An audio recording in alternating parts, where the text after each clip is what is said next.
the way to secure the future is to put the future in his hands. To approach this theme, I'm just going to tell you the story of myself. Then I'll wait to hear your questions. Amen. I belong to a family of 8 children. My father used to work with a sound system company in Kaduna. But we migrated to Kaduna because the economy was not very pleasant in Ogun State then. We didn't go by plane, neither did we go by bus. We went by 911 at the back. You see, the way you see the houses, that's the way we went to the north.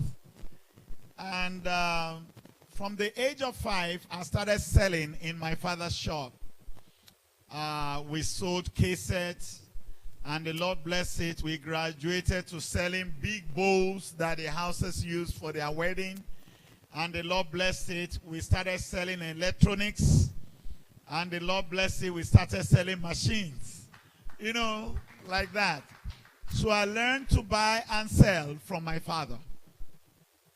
And the reason why I'm saying this is because some of those things that you experience in life, they all come together to define who you are, either in the immediate or in the future.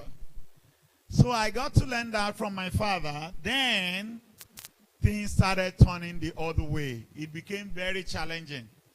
So we have to move back to the south. We moved back to Ogun State. Unfortunately, just about 3 months after we came in, my father set up a sound studio where we do recording and sell musical things. And then 3 months after, armed robbers came in and they stole everything but a Kenwood speaker. I can still remember that brown Kenwood speaker as I'm talking to you. And that's all that remained. Things went from bad to worse. Unfortunately, at that time, my mother and my father, they started having problems. And then there was a divorce. So it made things very, very bad. But just about that time, I was about 12 years. I became an Adventist Christian. I attended the crusade. And I got converted. And just while I was leaving the crusade ground, there was a gutter in front of the garage where the preaching went on. As I was about crossing the garage, I got my calling. Son, you'll be a medical missionary. What it was, I don't know. What it meant, I don't understand. But I remember that word and it stuck with me. So I left that crusade ground. I was in Form 3 then. I went back home and started attending the church. Started knowing the goodness of God. Started growing therein. I finished secondary school. There was no money to continue school anywhere. Things were not funny. But God was faithful. I went to the seminary and took up job. I started farming 3 naira per day.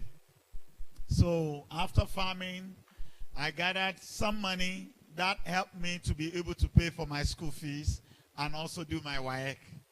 And the Lord was gracious unto me. I was able to make all my papers. Now, what next? As a Seventh-day Adventist, I don't do Saturday exam. I don't do Sabbath business. Anything Saturday, I don't do. As a matter of policy. It is only to worship God, pray, evangelize, read Bible. Nothing more. So, JAMB was on Saturday, so I couldn't do that exam. Somebody approached my father and said, look, I'm going to work your son's admission to Unilag, but you are going to pay me 200 naira. That's all he asked for. So my father told him, well, for me, I'll look for 200 naira and give you. But if I know my son very well, immediately he hears that I've given you 200 naira, he will not attend that school. So he called me and said, son, this guy is ready to help you to enter Unilag, but he's asked for 200 naira. Of course, I expected. I said, Dad, I'm not going. He said, why? If now I pay and bribe someone to get admission, why will I not get bribe from people? when I even leave the school. So I'm not going. So he agreed and left me alone.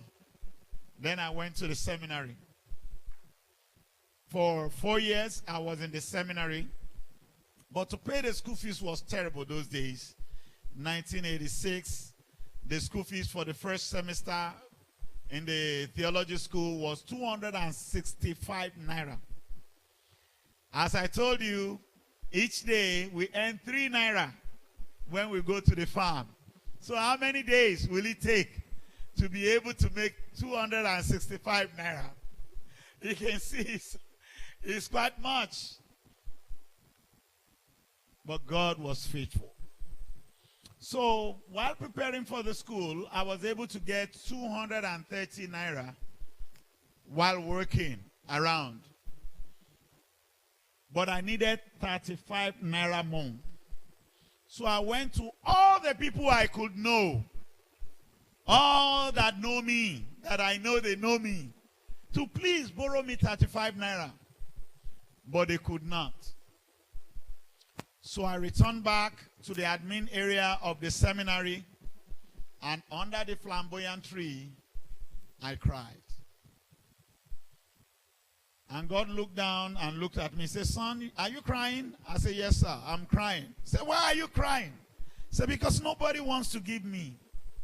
And why is it very important for me to get it? The program I'm to run, which I did run, was theology major and a biology minor, since I know what my calling was. And the program was to last for 5 years in the seminary, but I don't have 5 years. I want to do the program for 4 years. And for me to be able to do it for 4 years, I must start with full load and then go extra load on the condition that I'm in the first class bracket. And I believe the Lord is going to give me that. So I didn't have any problem with that. But I need to start with the complete load. And here am I don't have the money for it. And then he smiled. And he said, son, this will be the last time that you'll cry.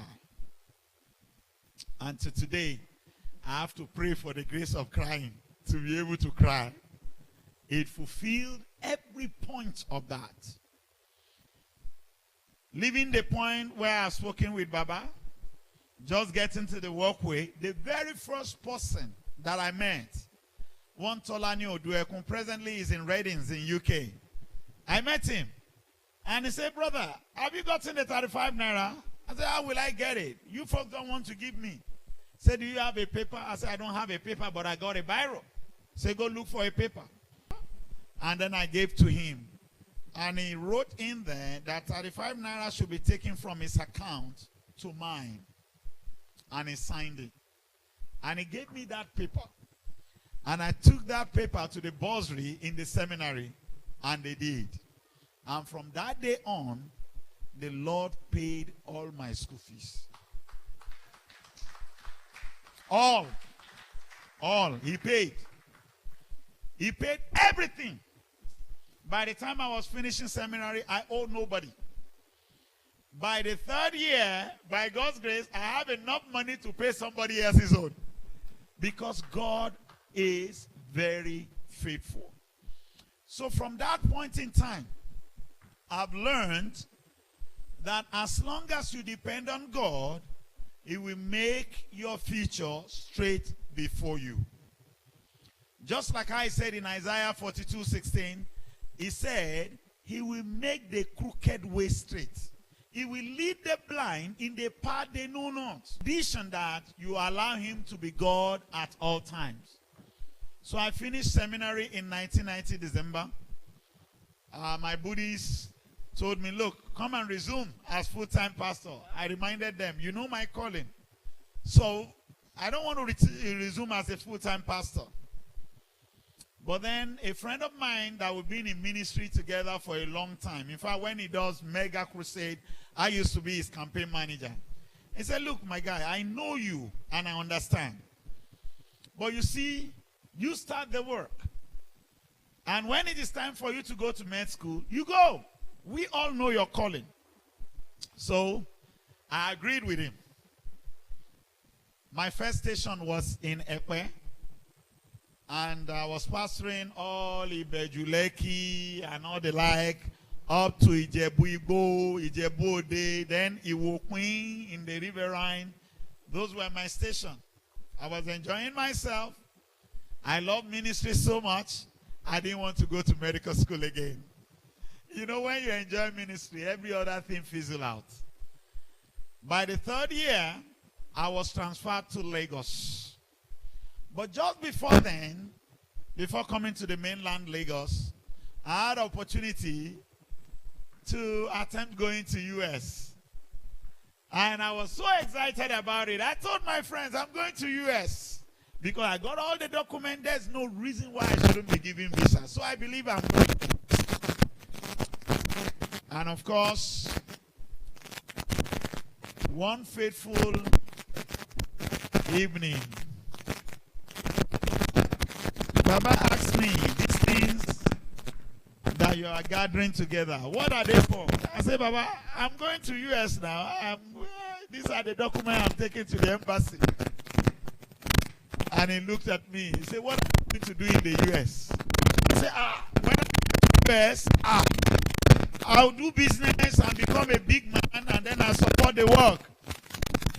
And he told me, that is not my will for you.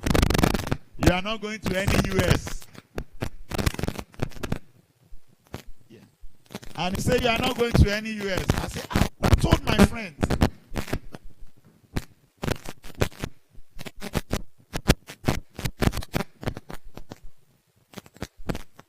Yeah, usually it's the jackpot. Just look at one of the jackpots there.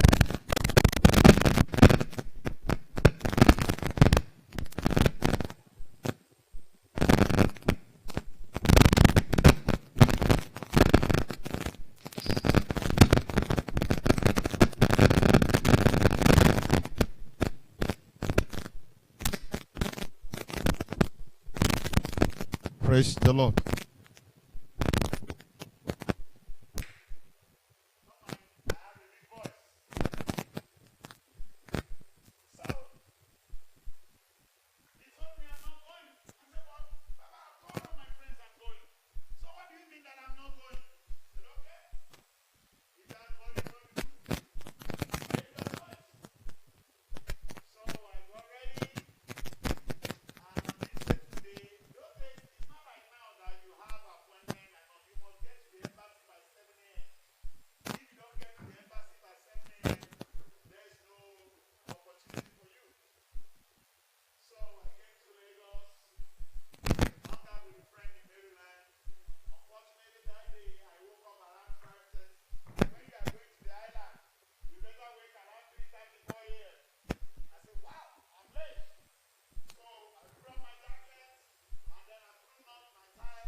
He just will not look into my eye.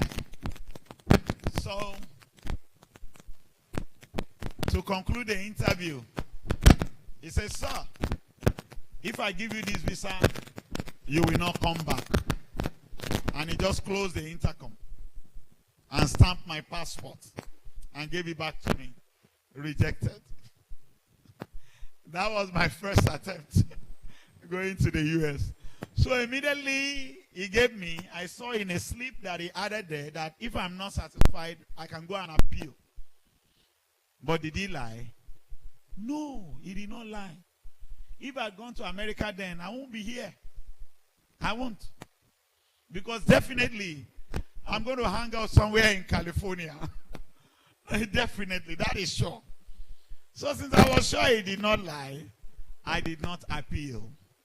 I learned to wait at the feet of the master. So I left there, came back.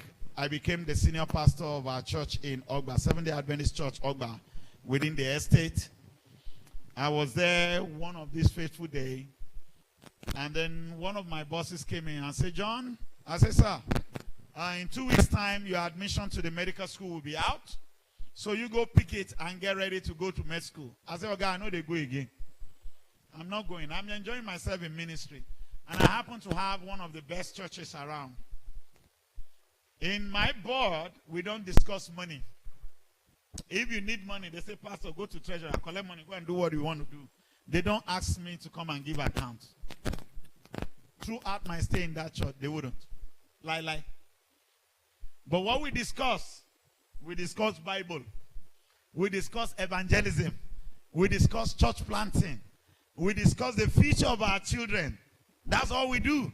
And before you know it, virtually every 6 months we are planting new churches. So everyone was happy. The church was growing.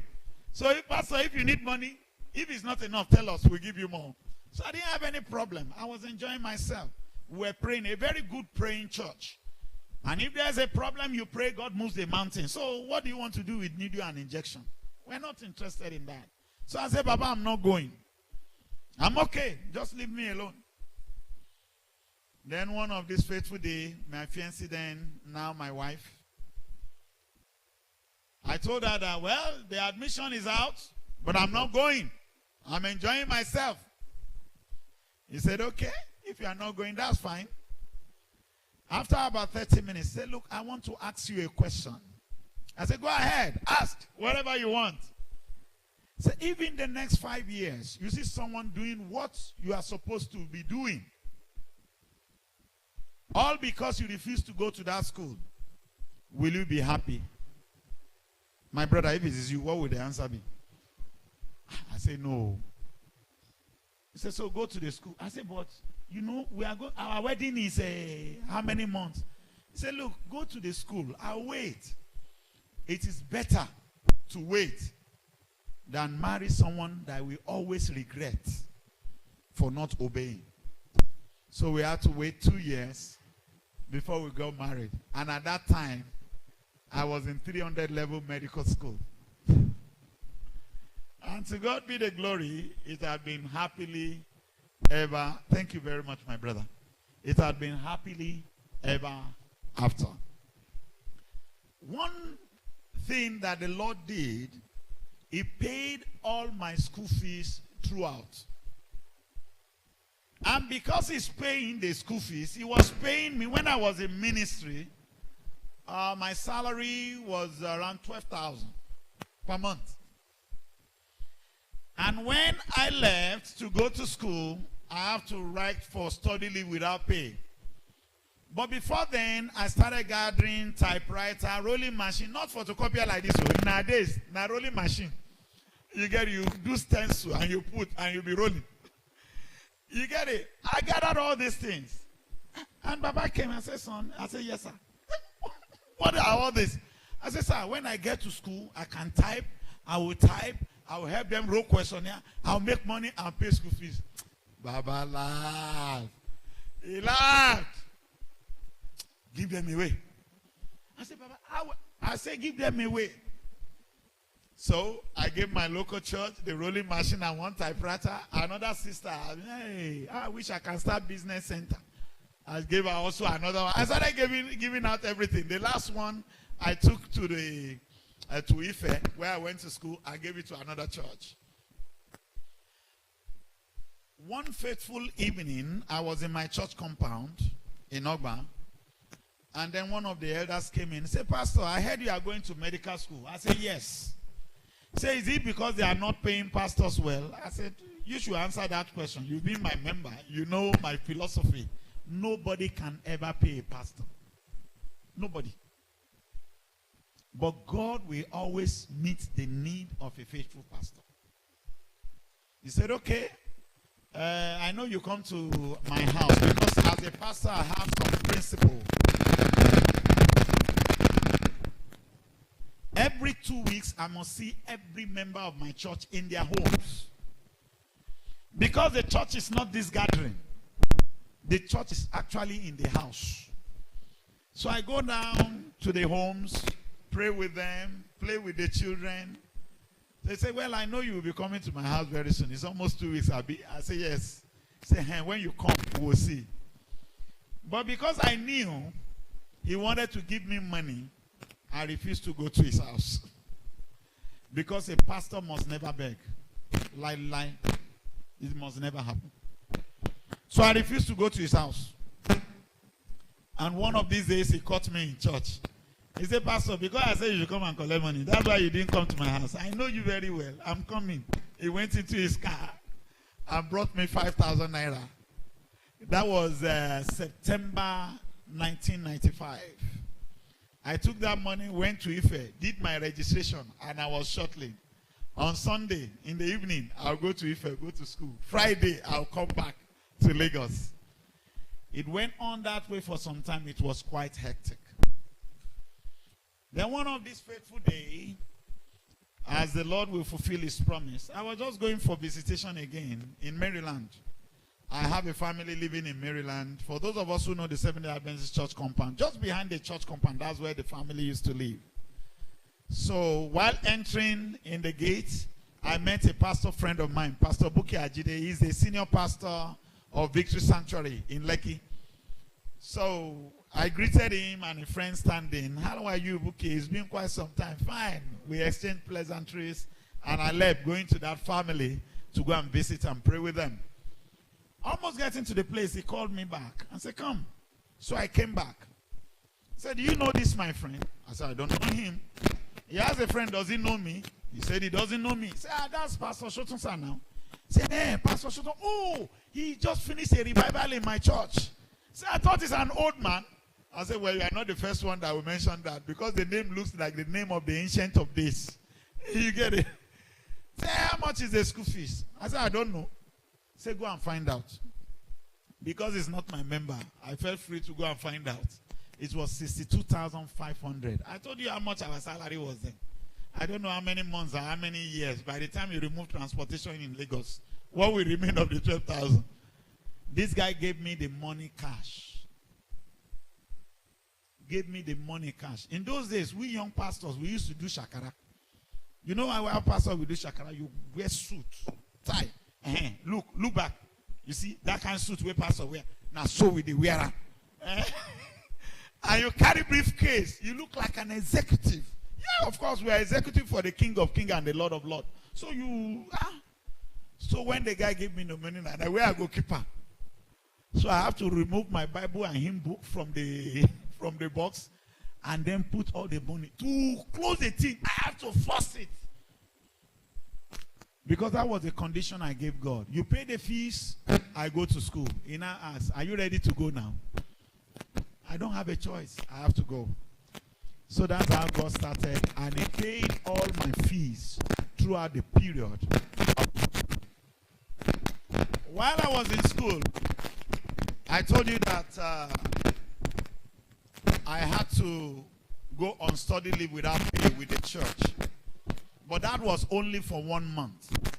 The following month, the church called me and said, look, son. I said, yes, sir. You go to Modakeke and become their pastor there. We are having trouble with the church in Modakeke. So I visited the church. They didn't know me. So I just visited the church, went around. They had one lamb shelter. Just about, from about the fourth seat there to the end. Just about that size. But the Spirit told me that he's going to use that church for great wonders. So I was happy. And this time around, the church decided to give me some money. You know, student now. So I was happy. So to the glory of God, we started our church. We started with that church. The vigils were going. The prayer was going. Before they knew it, we built a big church. Before they knew it, we started a primary school. Before they knew it, we started a second church. And before I knew it, they built a pastor's house. So I was staying in the pastor's house. I don't need to rent again. Before we knew it, we started the third church. Before we knew it, we started a secondary school. That young man there started primary school in one of those schools that we started. To the glory and honor of God. So it's very wonderful. God did it all. God paid all the bills. He proved himself faithful. And while I was there in that church, I learned the secret that there is nothing impossible concerning the future that the Lord has given you. He will fulfill it irrespective of the opposition and irrespective of the challenges. And I finished that school in 2002. And I moved down to the seminary where I finished. I didn't want to come to the seminary, but there was a need. They needed my wife to come and teach in English. So I joined, and they took her into the school, and she started teaching. And when the SVP then tried to call me to come, I gave him a condition. You are starting a medical school, I'll come. No medical school, I won't come. And at this time, I was still a bloody medical student. But part of the calling the Lord has given me is to build up. Because my own calling, I'm John the Builder. I'm not John the Revelator. I'm not John the Baptist. I'm John the Builder. So I have to build. And the thing that he placed in my mind is to build medical school. And I'm going to build it 4 before I die, if Jesus starts to come. Say, medical school? He said, yes. How do you know what is on my mind? I said, okay, we agreed. So the day I dropped my pen in medical school, I dropped around 2 o'clock. By 6 o'clock, I got to the community. And by 8, I resumed at the hospital. It was a small hospital, 15 bedded. So the glory of God, that small hospital in 2011 became the teaching hospital, where they do very wonderful things. You get it? God has been faithful. And while I was resuming, I've not done my house job. Now it's like, where are you going to get this house job done? My boss tried. It wasn't easy. Finally, one sister just said, no, that shouldn't be a problem. And before I knew it, she fixed me up. Because my colleagues back in Ife were telling me I was very stupid. Because in Ife, the first 10 has automatic placement. And now you are leaving that. You are going for uncertainty. I have to wait for 2 months. But eventually, the Lord fulfilled his promise. And that is the reason why every promise that the Lord has made for you, he will fulfill. But God's promise has timing. And it has a location. If you leave the location, you won't get the promise. If you miss the timing, you won't get the promise. So that is the reason why it is very expedient for you to wait on the Lord. If he leads you, you will get there. And you get there in one piece. But if you do not allow him to lead you, then any other thing will come. So I refuse to listen to my friend. There, finally, it was placed. I got into the program. And when I finished, sat for the residency interview. And the first time I tried doing that, the CMD told us, look, there is no vacancy. As they were approving it, they are giving me names of people to put there. So I had to wait for some time. And while waiting, one of the senior people in the community, who is also well connected, came and told me, look, the people that were called for medicine, internal medicine, did not come. So if you are ready to take that up, you can come in. But that wasn't the calling of God. That wasn't the specialty I'm to be. So I refused. By the time I went for the interview again, we did very well. But again, they were changing the names and putting someone else.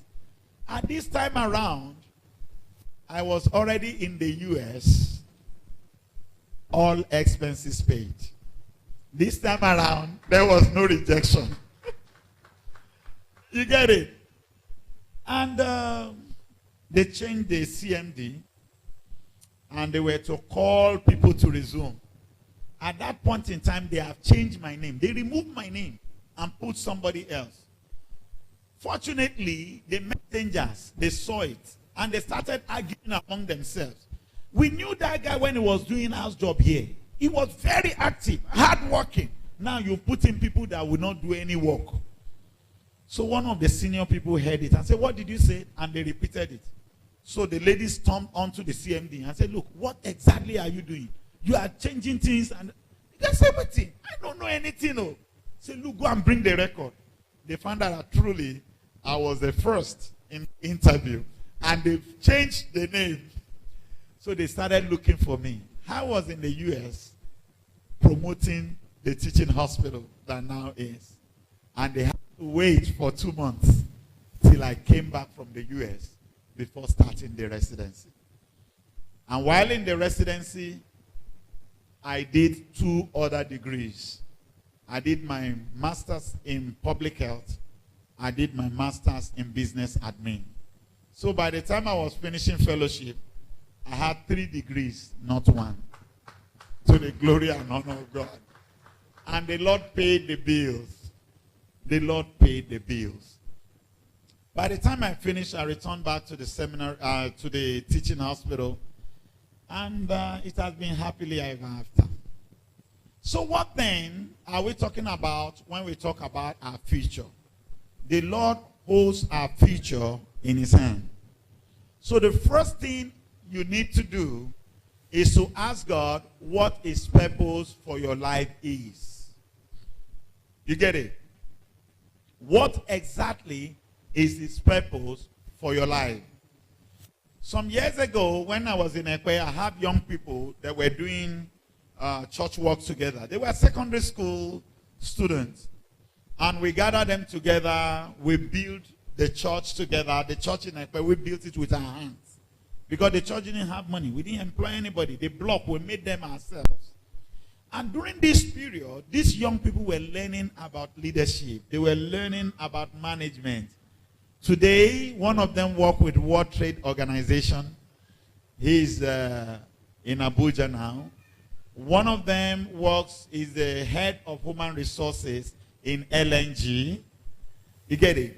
And a few times when we get to speak, they reminded me of those things we learned when we were building the church together.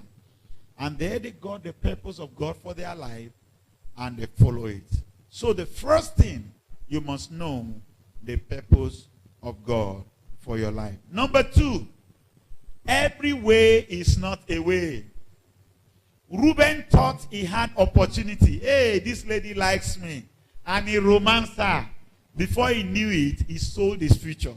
That's why when you look at Genesis 49, he said, Reuben, you are the beginning of my strength. Excellence in power and excellence is wisdom.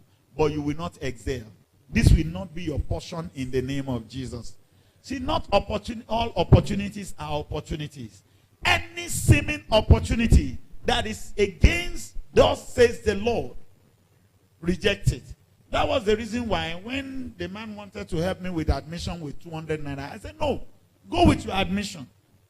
If I've done that, I'm sure I won't be in the specialty I am today. And it's not a job that excites me. It's a number of people we are able to help along life's way. That excites me and keeps me happy. So it is very, very, very important that you know that. Number 3, seest thou a man diligent in his work? He will stand before kings and not before mean men. Every little thing that you are doing, be diligent in it. My father kept me in his record store from the age of 5. I started buying and selling, buying and selling, buying and selling. Most of the time in my workplace now, if they need to write a business proposal and the people in the business area are having challenges, they don't know what to do, they give it to me. Overnight, I finish it. And they wonder, who taught you this? I learned it from my father in my father's shop. Sometimes the Lord has placed you where you are now for you to learn some lessons that is going to help you in life. But you are not learning it now. You want to put on tie and AC. Little did you know that too much AC gives you costochondritis, chest pain. And when you are sitting too much, acting big man, it will make your blood to clot, and that can give you heart attack. Little did you know that drinking all those wine and eating all those pastries will allow plaque to be in your system that will lead to hypertension. So most of the time, when you leave the place and the purpose of God for you, you are inviting death and misery into your life. You get it? So it's very, very, very important. So where God has placed you, begin to thank God for it. You know, not too long ago, I had to be with Chief Afe Babalola in his university. And he sent for me on purpose. There was a man who happened to be the first Vice Chancellor of Babcock University. I used to be his houseboy in the 80s. Those days I was telling you I was working in the farm. I worked in his farm, in his garden, behind his house. So, when they were having issues setting up their school, he told him, hey, there's one guy. If he can come, you enjoy him. So he sent for me. And while we were discussing about what he needs to do, how he needs to do it, before I knew it, he said, look, don't tell me too much. You are coming to the congregation where all the staffs were. I said, but they just told me to come and talk to you, not to the... He said, come. That's how he took me to the congregation. And of course, I told him, Baba, this one you are getting it wrong. This one you are getting it right. Little did I know that they don't tell him that kind of thing in his school. Everyone, they will be prostrating and kneeling down. KBS. I said, I'm sorry, me, I'm not going to do that. I told him my mind. About 5 years down the line, he's seen that all that I told him, they are true. So when you are diligent in the little thing the Lord is giving you here, to be your ticket to the fulfillment of other things that the Lord wants you to do. You get it? When they now told him that, oh, this guy was the houseboy of the big man, he said, now I know. You get it? So you're being a houseboy, you're being a support person, does not remove anything from you. Does not remove anything from you. How many of you here are Baka fans? Baka fans, can I see your hand? 1, 2, 3. Why do you think that after Andre Iniesta and Xavi retire from Baka, the goal scoring prowess of Lionel Messi is not the same? Or you've not noticed it, Baka fan? You get it? Because these are the guys that will do the background work. They are the ones in the engine room. They will now deliver it to him, and he will be able to score. But now, he has to go and struggle with those who are in the middle field, and at the same time, try to score. It doesn't go that way. When you have a very good midfield, attackers will look like the best in the world. You get it? But when the midfield is not working well, what will happen? It will be failure. So that is the reason why, please enjoy the position the Lord has placed you. And by the way, you can graduate from the midfield to be a good attacker. And many of the very good goal merchants are also very good in the midfield. So that is very, very expedient. The next lesson, when Israel, when they were crossing the Red Sea, and the Red Sea was in front. On the right is the mountain, on the left is the mountain, and behind was the Egyptian army, isn't it? And they were crying, hey, oh, he don't finish, oh, hey. What did the Lord ask Moses? What did the Lord ask Moses? When they were all shouting. What is in your hand? What is in your hand? Simple question. What is in your hand? You see, we say the Lord will bless the work of your hand. If there is nothing in your hand, what will the Lord bless? What will the Lord bless? So that which is in your hand, never, never underrate it. The Lord will bless it. And for all you care, that the Lord will establish for you. How many wars did Solomon fight? Because in his days, the mighty kings were known for war. How many wars did he fight? None. None. He was a body. But how come he became so rich? Go and read the verse very well. The Lord said, the Ammonites, they want chariots and horses. That is Egypt. They will not go to Egypt. The Lord will direct them to Solomon. King, live forever. We need horses. How many? We need 200. We need chariots. How many? 100. 100 chariots, Abi. Oh, yeah, right and down. How many horses? 200. Kabiesi, 200. But if you get 250. Oh, yeah. Okay. How much is one chariot? He said, for each of the chariots, we'll sell it for you 2,000. What about horses? We'll sell it to you 80. And then they give Solomon the money. Solomon will use their money, go to his in-law in Egypt. Do you understand? Go to his in-law in Egypt, and then he will buy chariots and he will buy horses. Of course, will he buy it 200? Mbano. Will he buy the horses 80? No way. When he's buying, he will not only buy the 200 horses and 100 chariots. He will buy 300-400 horses. And he will buy like 200 chariots. He will bring them. Then the Ammonites will come in. They take their own consignment. They see another one. Hey! I like this white horse. Kabesi, I like this white horse. He say, you want that white horse? That one will be 80. This one at 150. Hey, Kabesi, let me pay 140. 140. He's very happy. He will give unto him. And the Lord talked about the merchants, the textile merchants of Solomon. They make the clothing for him. And he has several merchants through whom he has outlets. So he does not need to cheat anybody. He does not really need to tax anybody. That's why if you look at the tax that was laid on the people, it wasn't laid on the Israelites. It was laid on the strangers. And that was for them to do the work of the temple and also to build the house of God and the house of the king. That was what. And Solomon became the richest king in the world at his time. Simple. He doesn't need war.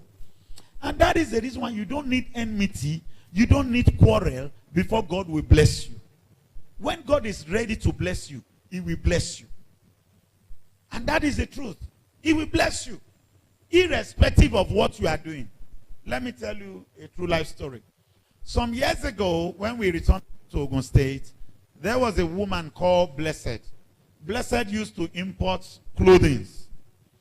And everybody will go to Blessed store to go and buy UK cloth for the children and for adults. After some time, Blessed realized that she wasn't really making much. She started Blessed Pure Water. Blessed what? Blessed Pure Water. In those days, that pure water was not everywhere.